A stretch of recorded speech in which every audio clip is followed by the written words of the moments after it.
మణి ఉన్నత గుణము.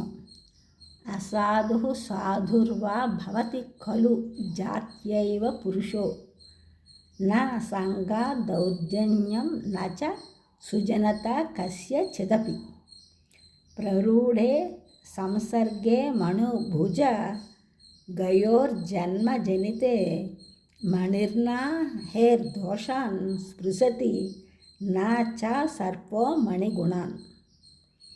అసాధు సాధుర్వా భవతి ఖలు జాత్యైవ పురుషో నా సంగా దౌర్జన్యం నచ సుజనత కస్యచిదపి ప్రరూఢే సంసర్గే మణుభుజ గయోర్జన్మ జనితే మణిర్నా హేర్దోషాన్ స్పృశతి నా చ సర్పో మణిగుణాన్. అసాధువు సాధువు అవుతాడా అంటే సజ్జనుడు కాలేడు. దౌర్జన్యమును చేసే దుష్టుడు ఎప్పుడునూ తన స్వభావమును వదిలిపెట్టడు. వాడు ఎంత మంచివారితో ఉన్నను తన నైజగుణమును వదిలిపెట్టడు.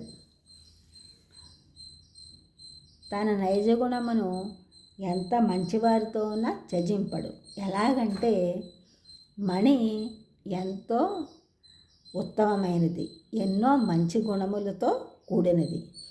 దానికి పాము అతి సన్నిహితముగా ఉంటుంది. ఆ మణిని తన తలపై మోసుకొని పోతుంది. తనతోనే నివాసం చేస్తూ ఉంటుంది. కానీ ఆ పాము మణి యొక్క గుణములను ఆపాదించుకొనదు.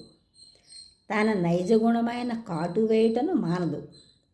మణి యొక్క గుణములు ఒక్కటి అయినను ఎంత సన్నిహితముగా ఉన్నను సర్పమునకు కలుగవు. అలాగుననే దుష్టులు కొంతమంది మంచివారితో ఎంత దగ్గరగా ఉన్నను మంచి గుణములు వారికి పట్టనే పట్టవు. ఈ ఛానల్ చూసినందుకు కూడా సబ్స్క్రైబ్ చేయండి, షేర్ చేయండి, లైక్ చేయండి, కామెంట్ చేయండి. సబ్స్క్రైబ్ చేసినందుకు కూడా కృతజ్ఞతలు. షేర్ చేస్తున్నారు, లైక్ చేస్తున్నారు, కామెంట్ చేసినందుకు కూడా ధన్యవాదములు.